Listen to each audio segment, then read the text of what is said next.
Important question about understanding Chanukah is the question of how many potato latkes Moshe Rabbeinu had. Now, if you think that's a trick question, it is, because after all, Moshe Rabbeinu lived about 12 centuries before Chanukah happened. You might think it's a more legitimate question to ask those rabbis that lived after the Chanukah period, Rabbi Akiva, Rabbi Yehuda Nasi, the heir of the Mishnah, how many potato latkes did they have? And yet we have no record of that.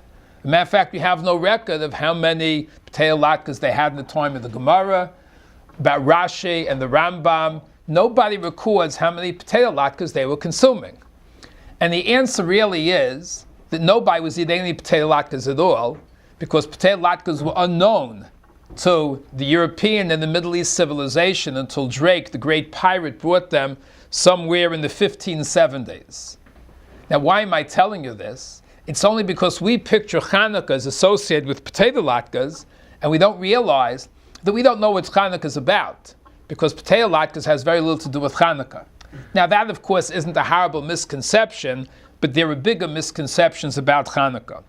For instance, some people look at the Hashmonaim as the freedom fighters. This is the Jewish version of Paul Revere, fighting for the political freedom of the state. Others think about Hashmonaim as the Jewish heroes who wanted so much, the Jews that were able to go and fight.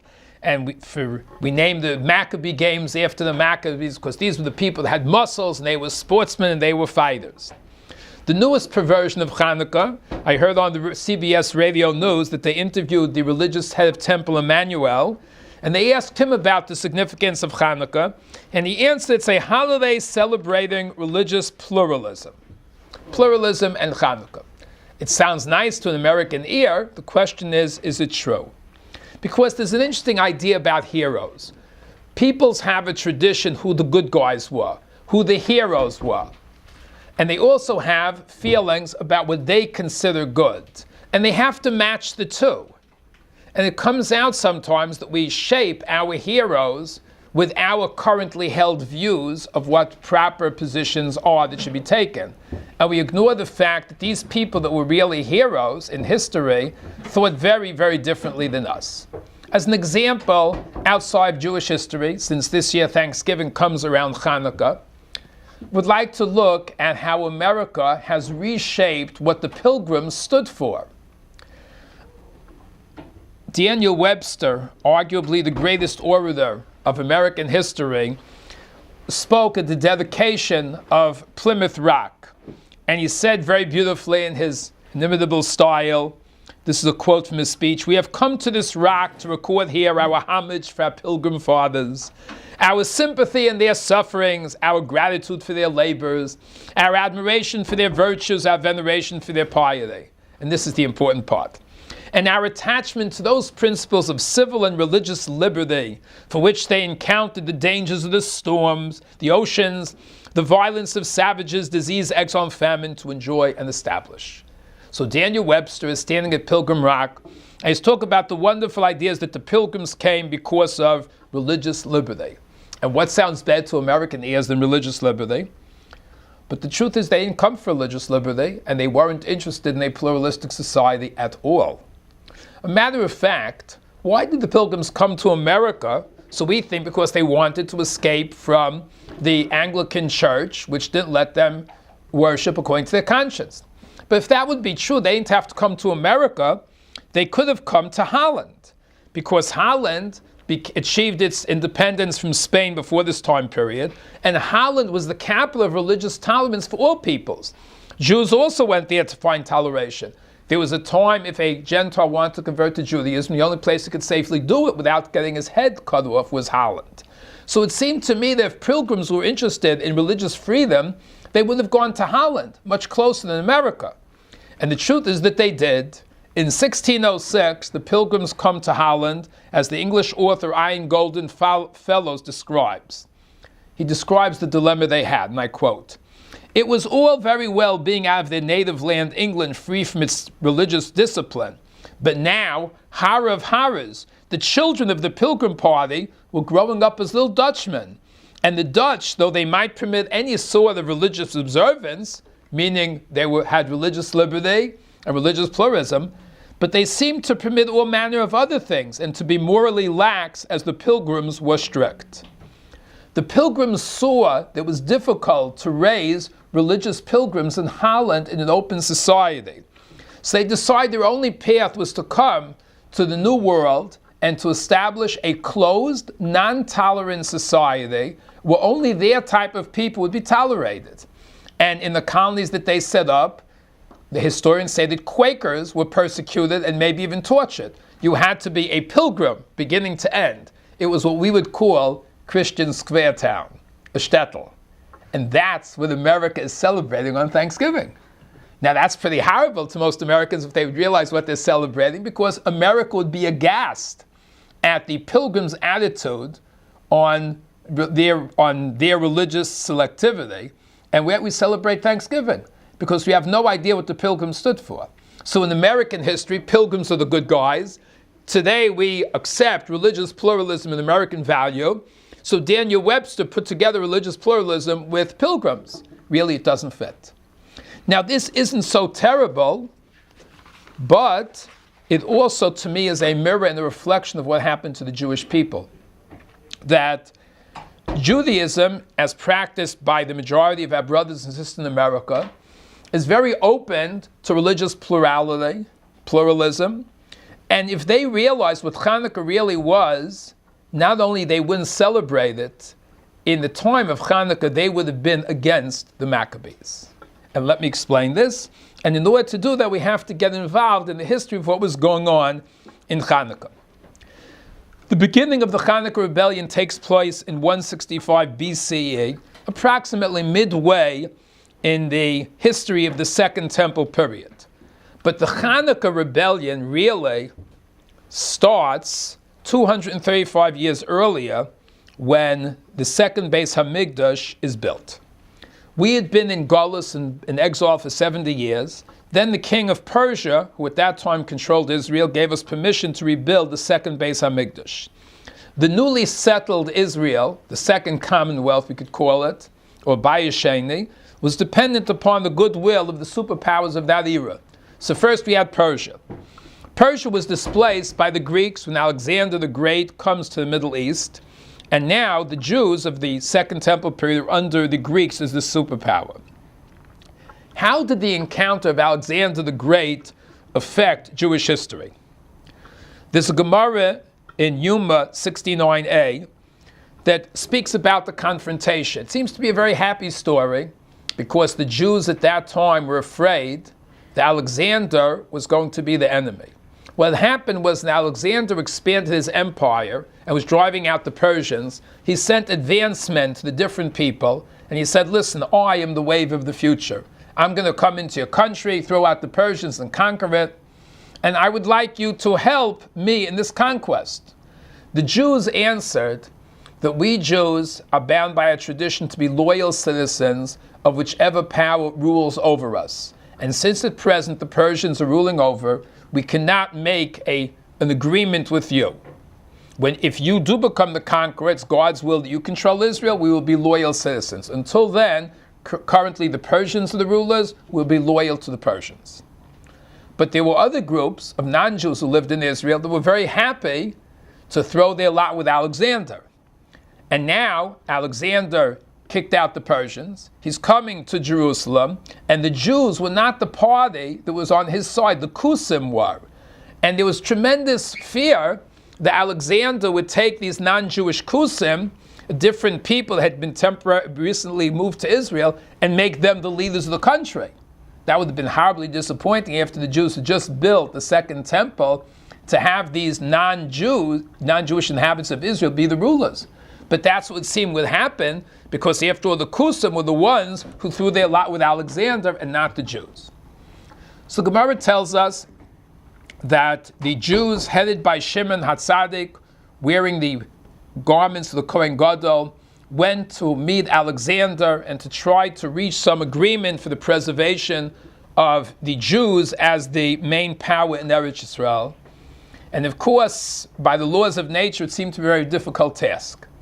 And the Gemara tells us that when the two camps came together, the huge camp of Alexander and his warriors, comes closer to the Jewish camp led by Shimon HaTzadik, a very, very strange thing happens. Shimon HaTzadik is seen by Alexander, and Alexander bows down to the Jew, to Shimon HaTzadik. His generals are aghast, and they say, Emperor Alexander, before whom the whole world trembles, you're bowing down to one of these peoples, especially a people that didn't cast its lot with you?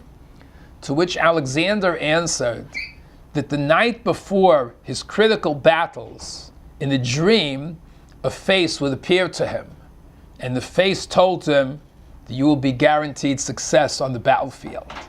And Alexander said he was searching the whole world. Who is this face that comes to him in a dream and promised him success? And when he saw Shimon HaTzadik, he found the face. Shimon HaTzadik was the one that appeared to him in all these dreams, and that's why he bowed down to Shimon HaTzadik. So when you read the story in the Gemara, it sounds great.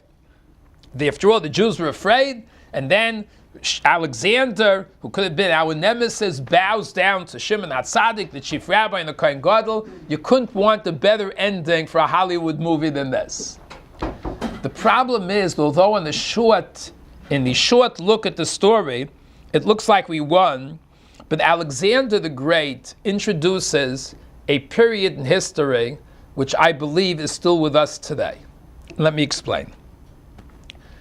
Jewish history can be divided into two halves. From the time we existed until the beginning of the Second Temple, the main struggle Jews had was with idolatry. The Torah many times warns us, make sure you don't worship idols, make sure you don't worship idols. Now today, this seems like such a simple thing. None of us have ever had an urge to bow down to an idol. You go to the Museum of Natural History and there are totem poles there. To me, they look rather ugly.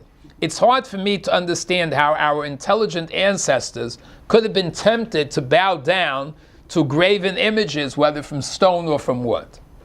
But that's only because this irrational but fiery passion for idolatry was taken away at the behest of the Jewish community in the beginning of the Second Temple. The Gemara relates that when the Second Temple was rebuilt, the Jews were aware that the first temple had been destroyed because of idolatry, and they wanted this Second Temple to last. So they did something that happens only once in Jewish history. They made a deal with God. And they fasted for 3 days and 3 nights, and they davened, they prayed, that God should take away the irrational passion for idolatry so that they wouldn't be exposed to these trials and tribulations. They said, this destroyed the first temple, we want better than that. Please take away this passion.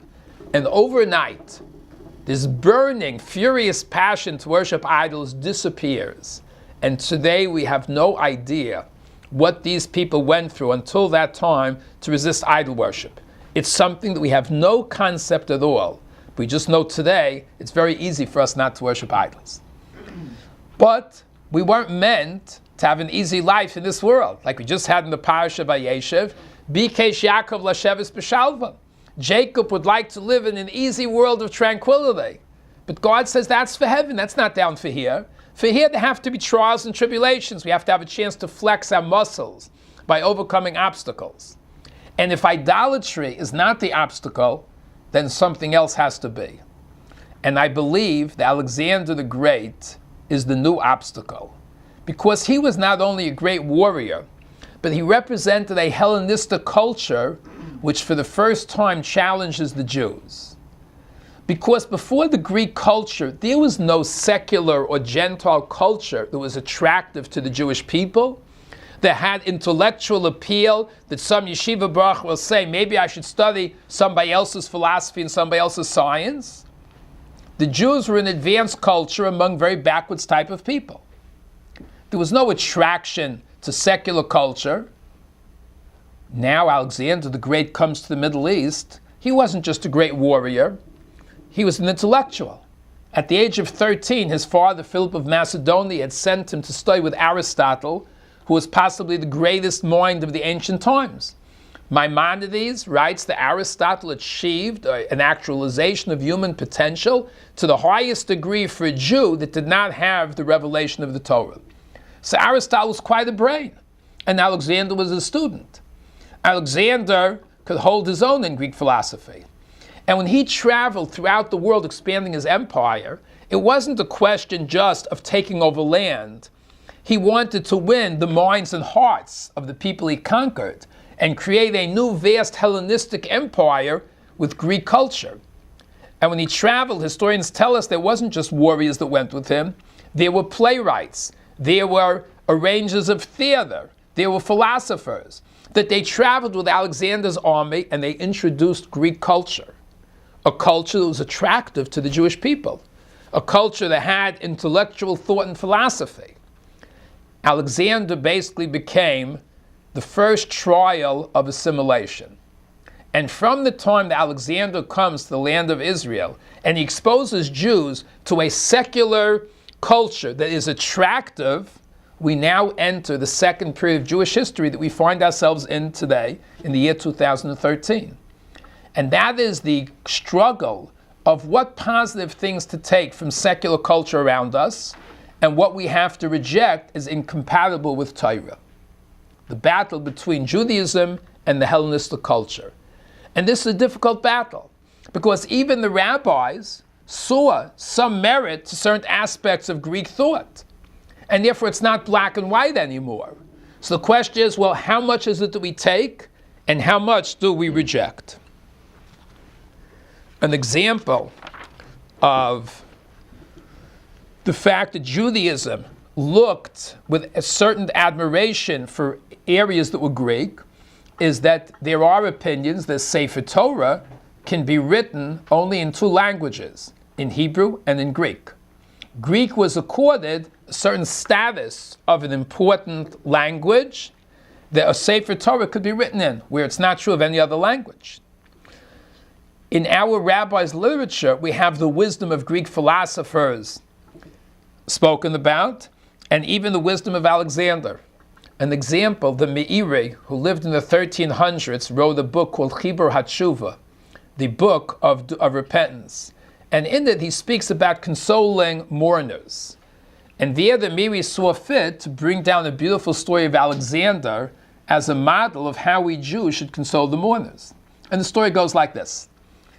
Alexander, near the end of his life, faced a horrible disease, and he knew he was dying at a young age. His mother was still alive as far as he knew, and his mother was very devoted to his empire, to his personal greatness.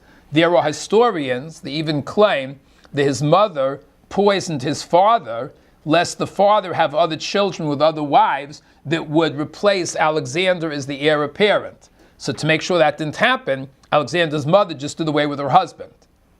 So this gives a picture of how devoted she was to her son Alexander. And Alexander knows that his mother's going to be quite broken at the news that he's dead. So he sends her a letter, a very strange one. He sends her a letter and says, by the time you read this letter, I will have passed away from this world. And I'd like you to mark this passing by decorating the palace and inviting all the many governors and satraps from the vast empire I built up to gather together and to celebrate my life and to mark my passing. When you send out the invitation to all of these dignitaries, just put down a requirement. that only those who've never tasted suffering are allowed to come. The mother thought that this was strange advice, but she sends out thousands of invitations. She decorates the palace, a new wardrobe she has, and when the moment comes for her to open wide the doors to make the grand entrance, the grand ballroom is empty. Not a single human being is there. Because there was no human being that said, I have never tasted suffering. And therefore everybody felt disqualified to come to this grand event.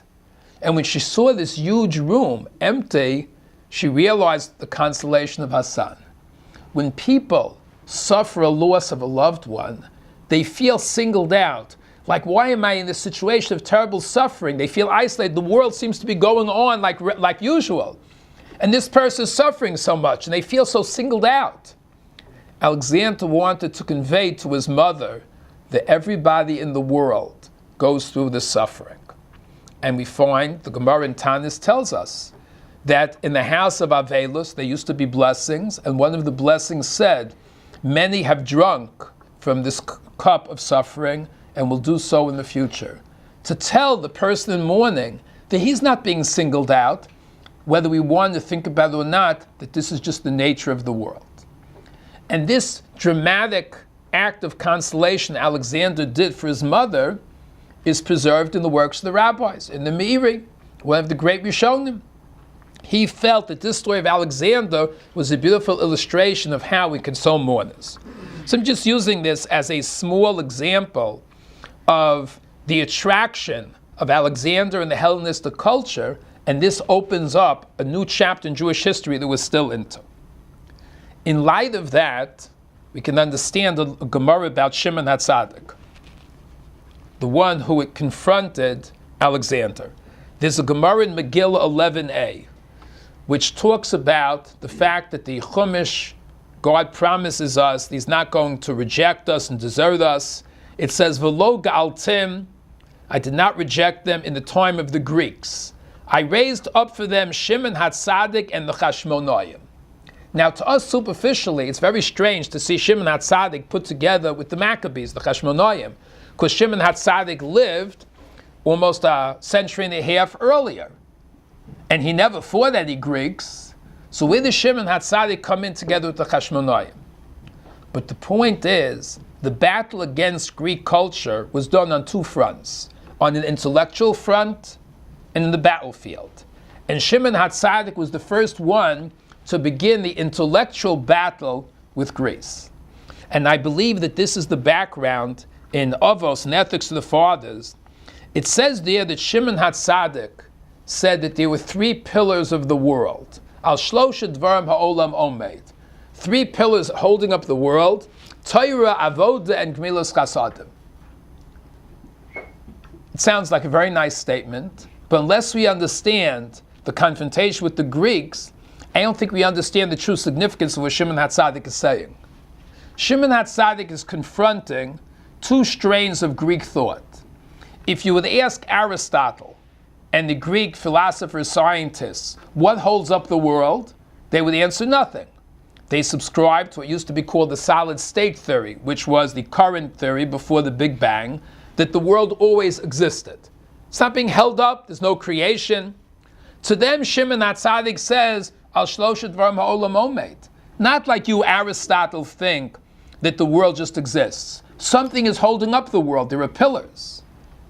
But in contrast to the strain of Greek thought in mythology, where they picture Atlas with his big muscles holding up the globe on his massive muscular shoulders, Shimon HaTzadik says we don't accept that either.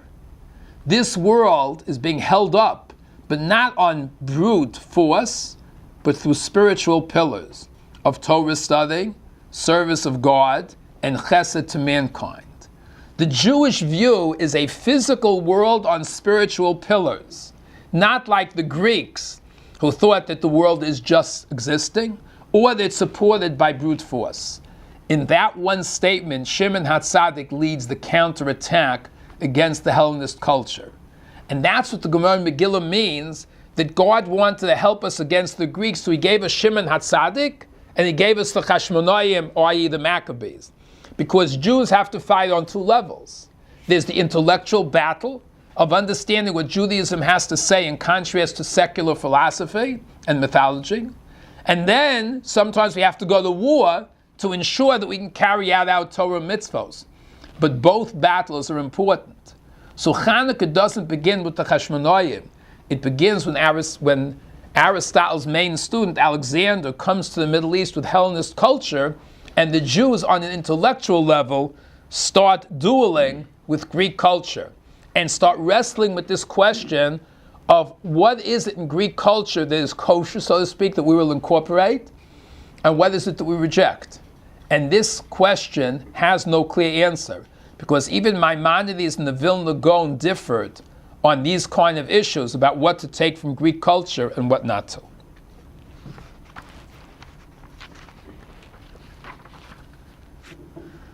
After Shimon HaTzadik passes away, the next great rabbi is Antignos. Antignos has two students called Tzadok and Baitus, which were the source of deviationist Jews, of Jews who embraced only the written law without the rabbinic tradition. And there were Jews that left the rabbinic tradition because that set up barriers between Jews and Greek culture. And they wanted to adopt everything that they thought was attractive in Greek culture, and they were called Misyavnim, those that wanted to recast the Jewish people in the mold of a Hellenistic people. So after Shimon HaTzadik leaves this world, the Jews are fragmented. There are the traditional Jews, the students of Shimon HaTzadik. There are the Tzdukim, who are deviationists, who only want the written law without the rabbinic tradition. And there are others that want to become Greeks, called the Misyavnim. And the battle of the Maccabees is not a battle primarily between Jewish warriors and Greek soldiers. There's a third element to the triangle. And that is that we have traditional Jews, we call them Masorati, Jews who want to recast the Jewish people as the Greeks, the Misyavnim, aided by the Greeks. But the truth is that the biggest danger to the Jews was not the Greeks, it was the Jews who want to embrace Hellenistic culture, who called upon the Greek armies time after time to come to impose Hellenistic culture on traditional Jews. As many times in history, we Jews are our own worst enemy. And the big danger was not from Greek armies itself, but from the Jews that invited the Greek armies to impose their values upon the Jews that wanted to stay Jewish. Now, if this sounds shocking, we can point to two periods in history closer to our time where Jews who had left traditional values sought not only to do their own thing, but they tried to use whatever power of the government was around to repress Torah Judaism, to repress traditional Judaism. Dayan Grunfeld, in his foreword to Rav Hirsch's Chayrev on page 28, describes what happened in Frankfurt when Reform Jews took over. He writes that things took a bad turn in the community of Frankfurt on the Main, which used to be a citadel of observant Judaism. The Council of Frankfurt brought the strength of the secular authorities to bear upon those brethren who still clung to their religious duties. They passed laws that it was an indictable offense, punished by the police, to teach the young Bible in Hebrew and to teach the Talmud. Teachers and scholars in Frankfurt, Germany, had to hide themselves in lofts when studying these subjects in order to elude the tyrannical powers of the Jewish Communal Council. And many times they were thrown out of the city. There were bequests left by traditional Jews to foster the study of the Talmud. There was one particular fund that 50,000 florins, which was a large sum, that was used to be able to pay for the study of the Talmud, and the Jewish Communal Council boasted of the fact that they were able to get a hold of that money and to make sure nothing of it was used for Jewish scholarship. So Jews themselves in Frankfurt were repressing what we would call Orthodox or traditional Judaism. A little closer to our times, we have the story of the communist rise in Russia. There was a Jewish section of the Communist Party known as the Yevasetskia, and Rabbi Wein writes they were ruthless and fanatical in its treatment of Jewish society. The Jewish Bolsheviks persecuted observant Jews, closed the religious schools, exiled and executed rabbis, confiscated religious artifacts, and made it impossible to adhere to halachic lifestyle. By 1919, the Jewish communists had been successful in getting rid of all the kilos. And Rabbi Wein uses as an example a lady by the name of Esther Frumkin. She was a former leader of the Bund who joined the Bolsheviks. She herself came from a traditional home and was early in her life married to a rabbi. And she's quoted as saying the following to her fellow Jewish communists. The danger is that the masses may think Judaism is exempt from the anti-religious propaganda. And therefore it rests with us, the Jewish communists, to be even more ruthless with the rabbis than the non-Jewish communists are with their priests. So a Jewish lady who used to be married to a rabbi is now an enthusiastic communist, says, we have to show them that we're going to be more ruthless persecuting religious Jews than the Gentile Bolsheviks will be when they persecute their priests. It's interesting that for her loyalty to Bolshevism, Stalin exiled her to Siberia, where she died in the labor camp in 1943. Hopefully she did a little tshuva before she died. So the story of Chanukah is a phenomenon that we see throughout Jewish history. That when there are Jews who desert tradition, they're not only interested in tearing themselves away from Torah and the Masorah, but they want to make sure everybody else follows them. And they are the biggest danger. And this was foretold in a beautiful medrash called the Medrash of Asura Haruge Malchus, a story about the wood chopper. The medrash paints a picture that a wood chopper enters the forest, and he's got a big axe over his shoulder. The steel head is gleaming in the sunlight, and the trees tremble, as it were, at the presence of the wood chopper with his axe. But one tree says to the other, the danger to us is not from the steel axe blade, because the axe blade alone would not have the power to bite into our trunks. The problem is that one of our brother trees gave his own wood to be a handle for that axe. And that medrash is a look into thousands of years of Jewish history in the future, and also Chanukah in the past. I just want to add, when we look at the struggle between traditional Jews, Hellenist Jews, and the Greek armies, we have this triangle. It seems to be it's 1 against 2, that we're going to have to face 2 different foes. But another aspect that makes it even harder for the traditional Jews is that the Greeks are 100% Greek, and the Hellenistic Jews are not conflicted. They're 100% Hellenists. But religious Jews, because we have a Yetzer Hara and the Yetzer Tov, are not 100% religious. They're in a situation of conflict. So now you have what seems to be an unwinnable battle between traditional Jews that are struggling with their identity and struggling with the Yiddishkeit, against Hellenistic Jews that have no struggle. They're completely in the hands of the Yetzer Hara and the Greeks. If you want to get a picture of how weak the traditional Jews were at this time, we'll take a look at the book of Maccabees, quoted by Rav Shamshon Raphael Hirsch. And this will give us a picture of a statement made in the commentary on the Torah Shulchan Aruch, made by the Bach. The Bach says that the reason that God gave the Greeks, in the time of the Maccabees, the power to wrest the temple away from the Jews is because the Jews themselves were weak and unenthusiastic about their temple. He uses the Hebrew word nisrash lemin ha'avodah. They were already jaded, unenthusiastic, a little lazy when it came to work in the Beis HaMikdash. The Bach does not give us details, but Rav Hirsch, using the book of Maccabees, 2nd chapter, fills in the detail of how bad things looked in the temple before the Greeks came in. Jason was a high priest. He was a Kohen Gadol who had acquired the position by paying off the Greeks, not because of his own piety. And the book of Maccabees tells us what Jason did to try to weaken traditional Judaism from his position as the high priest. Jason even had the audacity to erect beneath the very Temple Mount a building intended for gymnastic sports. Notice he decided to build a stadium right next to the Beis HaMikdash, and to constrain the finest youth to participate in the exercise held there. Through his scandalous and criminal behavior of the godless and by no means high priestly Jason, the movement towards Hellenism, the impulse to adopt foreign practices became so strong that even the Kohanim working in the Beis HaMikdash, no longer concerned themselves with the service of the altar.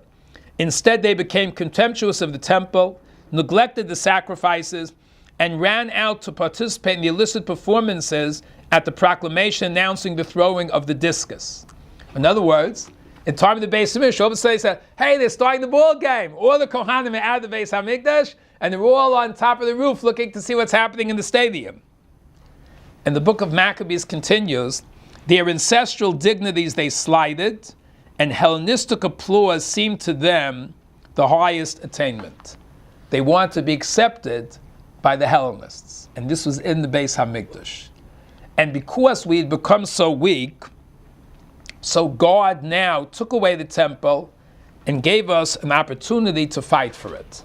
Because when you fight for something, then you come to appreciate it. You can imagine a good mashal is, let's say that a rich man comes home to his Fifth Avenue penthouse, and he comes and he finds a note your wife has been captured. We want $5 million ransom. Await instructions on your cell phone. So of course he panics. He gets the money back to get his wife. And after prolonged negotiations, he finally gets his wife back. His wife walks in the penthouse. His wife says to him, the husband says to his wife, "I'm so glad you're back. I was afraid you'd be killed. I would do anything to get you back." To which the wife says, "Yes, I know. That's why I staged the kidnapping." "You what?" "I've been married for a while. You stopped appreciating me. I wanted you to see how important I was to you. So I arranged for the kidnapping, so you should have to fight to get me back. So now you'll appreciate me a little bit better." I believe that mashal really is what God was doing to us when he gives the temple back to the Greeks. If when we had the temple, we stopped the avoda, we stopped the service to watch what was going on with the throwing of the discus, so God says, you've been taking the Beis Hamidrash for granted. And I know that's human nature, but I have to do something to shake you up. As long as you have the Beis Hamidrash, you don't appreciate it. What happens if I take it away? Some of you are going to be willing to risk your lives, risk death on the battlefield, and live for decades as guerrilla warriors to win back the Beis Hamidrash. Basically, we had an opportunity to fight for that which we had taken for granted. And in the place of the nisrashlu min ha'avoda that the Bach says we suffered from, now we become very strong. A matter of fact, when you think about it, the Greeks did us a great favor. Because without the Greeks, there would be no Chanukah. And could you imagine in isolationist and assimilationist America, if we didn't have a Chanukah, for many of our less traditional Jewish brothers and sisters, their children would be going to school, and the Gentiles have Christmas, and the Jews would have nothing? It would make it hard to be a Jew. But the Greeks, because they challenged us and we responded to the challenge, we acquired the Chanukah. And because of that, we are actually strengthened. You know what it is to grow up in a society where all the Gentiles are celebrating Christmas and you have no Chanukah to counter it? I'll give you an example of how hard it is. And this is from the book Brotherhood by, what's the name of the Indian doctor? Deepak Chopra? Pronounced it right? Deepak Chopra and his brother Sanjeev are two Indians that come to America and excel in medicine. Deepak Chopra is known for his mind-body connection. Less people are aware that his younger brother Sanjeev is a lecturer in Harvard who's completely into Western medicine and not into the mind-body vogue.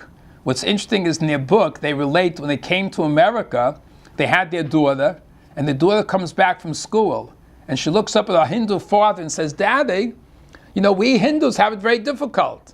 The Christians have Christmas. The Jews have Chanukah. And here I am, a Hindu child, I have nothing to celebrate." So it's an ebuch on the Hindu growing up in America when it comes to December. If the Greeks didn't challenge us and we didn't respond with a Chanukah, all of our children would be like the Hindus in that aspect, that we have Christmas going on and we Jews have nothing. So in a way, Chanukah, once we fought to strengthen ourselves and get back the temple, we not only got the temple back, but we have a holiday which I believe is the source of strength for 2,000 years. A matter of fact, the menorah that we light is not only for Pirsumei Nissa. It's not only because we want to publicize the miracle that God did for us, but the menorah has many halachot that based on the idea that our little menorah is a little piece of Beis Hamikdash that is eternal. The fact that one does not read by the light of the Chanukah menorah, asur l'shtamish la'ira, it's forbidden to use the light. Why is it forbidden? Some of the Rishonim learn because the light of the menorah has to be treated like the light of the menorah of the Beis Hamikdash, the human being shouldn't have any benefit from. The fact that the oil of the menorah, the leftovers after Chanukah, is not supposed to be used, supposed to be burnt, really doesn't seem to fit the norm of halacha, because after Sukkot, you're allowed to use your sukkah for whatever you want. The wood or the sukkah decorations, they're not holy. After Sukkot is finished, the mitzvah is over. And yet the oil of the menorah seems to have a more chashuva halacha an extra restriction that even a sukkah, which the Torah mitzvah doesn't have, even when the holiday is finished, you can't use the oil for any secular purpose. And they explain that with the same idea. This is not just a mitzvah midrabanan. This is a piece of Beis Hamikdash that is with us. And there are at least 6 or 7 halachas in Paiskim, I won't go through all of them, that based on this idea that the menorah that we light is not only to help celebrate the miracle of Hashem's giving success to the Chashmonaim, but it's also to make sure that the Beis Hamikdash, a little piece of it, is eternal within all of us. And in light of that, I'd like to close this episode with the idea that the Greeks came to weaken us and to win us over to Hellenism. And because we met the challenge, not only did we resist that effort to undo the Jewish people, but the confrontation gave us strength. And where the Greeks wanted to undo the temple, they gave us a holiday whereby even when the second temple was destroyed by the Romans, the Beis Hamikdash still resides in every Jewish home. The Greeks wanted to destroy one menorah, and instead they created thousands and tens of thousands and millions of menorahs throughout Jewish homes all over the diaspora. Because when we're challenged, and we meet the challenge, we are not only stronger than before, but we strengthen all the subsequent generations of Judaism by rising to the challenge. And that is a very important message for Chanukah. God willing, we'll continue with the second segment tomorrow night.